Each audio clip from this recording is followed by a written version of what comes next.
విద్యార్థిని విద్యార్థులకు శుభోదయం.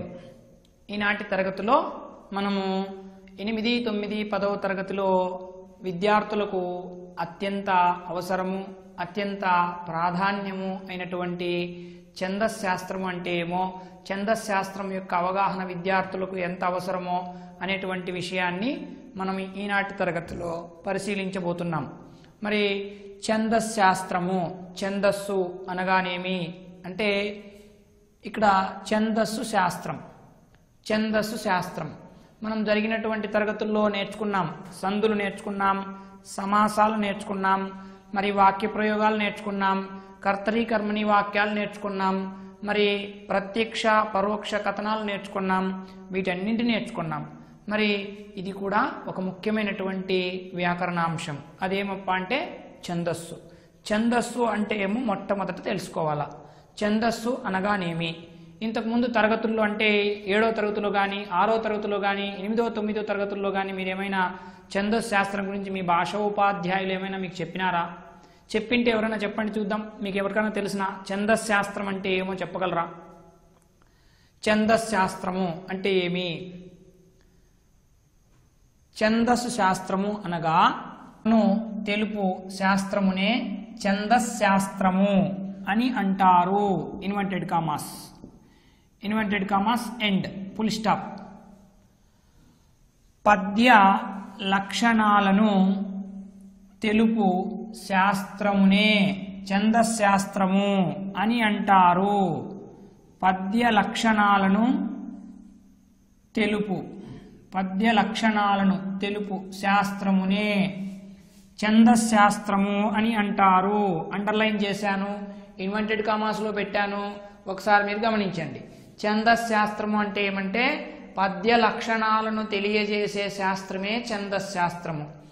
మరి దీనికే పద్యశాస్త్రము అని కూడా అంటారు. దీన్నే, ఈ ఛందశాస్త్రాన్నే పద్యశాస్త్రము అని కూడా అంటారు. ఎందుకు సార్ దీన్ని పద్యశాస్త్రము అంటారు అంటే, ఒక పద్యానికి ఉండవలసినటువంటి నియమ నిబంధనలు, ఎవరైనా ఒక కవి రేపొద్దున మీరు కూడా ఒక పద్యాన్ని రాయాలనుకుంటే మీకు ఏ శాస్త్రం యొక్క అవగాహన ఉండాలంటే పద్యశాస్త్రం యొక్క అవగాహన ఉండాల. పద్యశాస్త్రం యొక్క అవగాహన ఉంటేనే మీరు పద్యాన్ని రాయగలుగుతారు. ఎందుకంటే పద్యంలో ఎన్ని పాదాలు ఉండాలి, ఒక్కొక్క పాదంలో ఎన్ని గణాలు ఉండాలి, నీవు రాసే పద్యానికి యతిస్థానం ఉండాలనే లేదా, మరి పద్యంలో ఉన్నటువంటి పాదంలో ఎన్ని మీకు అక్షరాలు ఉండాలి, ఇలాంటి విషయాలన్నీ మీకు తెలియాలి.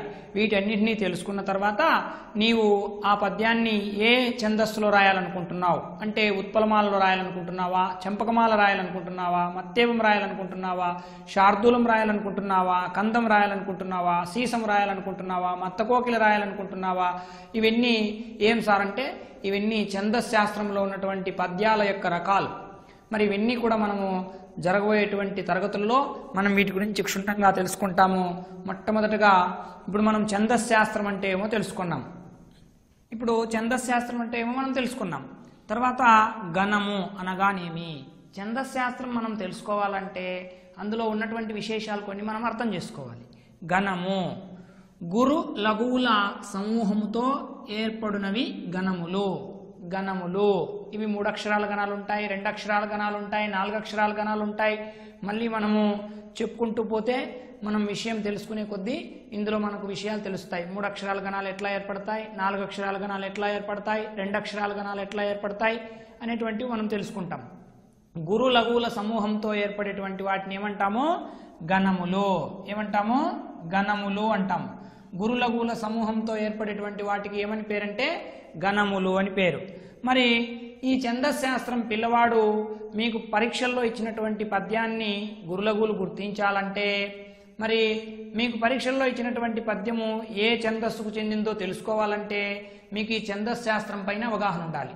ఛందశాస్త్రం తెలుసుకోబోయే ముందు మొట్టమొదటిగా మనం తెలుసుకోవాల్సినటువంటివి, నీకు పరీక్షల్లో ఇచ్చినటువంటి పద్యానికి గురులఘువులు గుర్తించే తెలిసి ఉండాలి. గురులఘువులు గుర్తించేది తెలియాలంటే గురువు అంటే ఏమి, లఘు అంటే ఏమి మొట్టమొదటి తెలుసుకోవాలా. గురువుని ఎట్లా గుర్తించాలి, లఘువుని ఎట్లా గుర్తించాలో తెలుసుకోవాలా.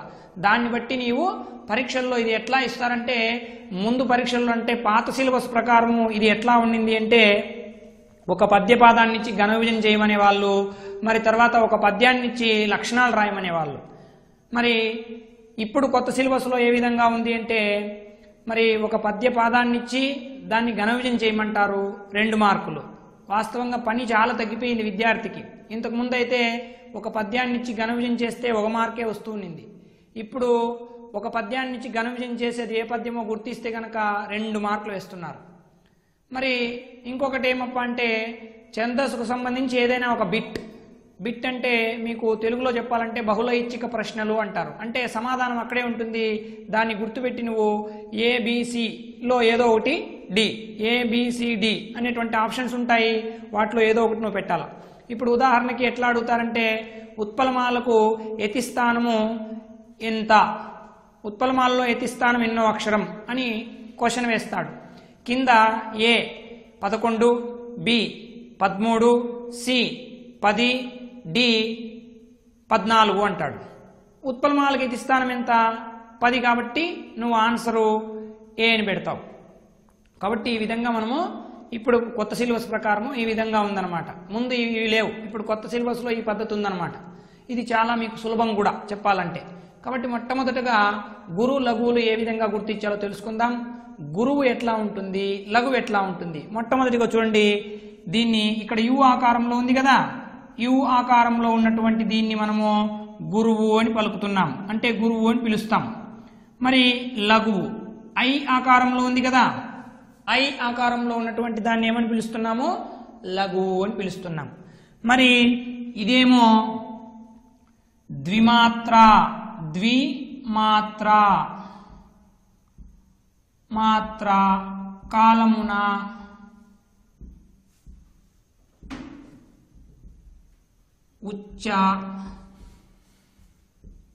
ఉచ్చరించు అక్షరం. ద్విమాత్ర కాలంలో ఉచ్చరించు అక్షరము గురువు అవుతుంది. ఏకమాత్ర, ఏకమాత్ర కాలమున, ఇక్కడ మారేదేమి, ఇది ద్విమాత్ర గుర్తుపెట్టుకోండి బాగా, ఇది ఏకమాత్ర. ద్వి అంటే 2, ఏకం అంటే 1 గుర్తుందా. ద్వి అంటే 2, ఏకం అంటే 1.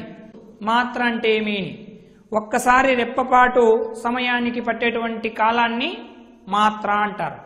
2 సార్లు మన కనురెప్ప మూసి తెరవడానికి పట్టేటువంటి సమయాన్ని ద్విమాత్ర అంటారు. మనం అక్షరాలు పలికేటప్పుడు కూడా కొన్ని అక్షరాలను ఏకమాత్ర కాలంలో పలుకుతాం, వాటిని లఘువుగా గుర్తిస్తాం. కొన్ని అక్షరాలను ద్విమాత్ర కాలంలో పలుకుతాం, వాటిని గురువులుగా గుర్తిస్తాం. మీకు సులభంగా అర్థమయ్యేటట్టు చెప్పాలంటే సరళాక్షరాలన్నీ లఘువులు, దీర్ఘాక్షరాలన్నీ గురువులు. సరళాక్షరం పలకడానికి ఏకమాత్ర కాలమే పడుతుంది, దీర్ఘాక్షరం పలకడానికి ద్విమాత్ర కాలం పడుతుంది. దీన్ని బట్టి మనం ఏమని అర్థం చేసుకోవాలా, సింపుల్గా చెప్పాలంటే సరళాక్షరాలు లఘువులైతాయి, దీర్ఘాక్షరాలు గురువులైతాయి. ఇదే మీరు ఫైనల్ అనుకోవద్దండి, దీంట్లో ఇంకా వివరంగా ఉందన్నమాట. అది మళ్ళీ చెప్తాను అవసరం వచ్చినప్పుడు. ఇప్పుడు మీకు సులభంగా తెలుసుకోవడానికి చెప్తున్నా. సరళాక్షరాలు ఏమైతాయి, లఘువులైతాయి. దీర్ఘాక్షరాలు ఏమైతాయి, గురువులైతాయి. మరి గురు లఘువులను ఎలా గుర్తించాలి చూడండి పిల్లలు. ఇప్పుడు మనము ఛందశాస్త్రం గురించి నేర్చుకుంటున్నాం. ఛందశాస్త్రంలో గురు లఘువులు ఎలా గుర్తించాలి, గురువు ఎలా ఉంటుందో లఘువు ఎలా ఉంటుందో జరిగినటువంటి తరగతిలో తెలుసుకున్నాం. ఇదిగో చూడండి, ఇప్పుడు గురు లఘువులను ఎలా గుర్తించాలి, దానికి సులభమైనటువంటి మార్గాలు కొన్ని చెప్తాను. ఒకటి లఘువు, ఇది అంటే హ్రస్వ అచ్చులన్నీ లఘువులు. హ్రస్వ అచ్చులన్నీ లఘువులు. హ్రస్వం అంటే ఏమి, అశ్వము అంటే ఏమో మొదట పొద్దున ఈరోజు ఉదయం జరిగినటువంటి తరగతుల్లో మీకు బోర్డు పైన రాసి మరీ వివరించినాను, కాబట్టి అది గుర్తుంటుందని నేను భావిస్తున్నాను. మరి ఉదాహరణకి హ్రస్వము అచ్చు. హ్రస్వము అంటే దీర్ఘం లేనిది, అచ్చు అంటే ఆ నుండి ఓ ఔ వరకు ఉన్నటువంటి అక్షరాలను అచ్చులు అంటారు. చూడండి, ఇక్కడ ఆ దీర్ఘం లేనటువంటి అచ్చు కాబట్టి లఘువు, ఈ దీర్ఘం లేనటువంటి అచ్చు కాబట్టి లఘువు, ఉ దీర్ఘం లేనటువంటి అచ్చు కాబట్టి లఘువు, రు దీర్ఘం లేనటువంటి అచ్చు కాబట్టి లఘువు, ఏ దీర్ఘం లేనటువంటి అచ్చు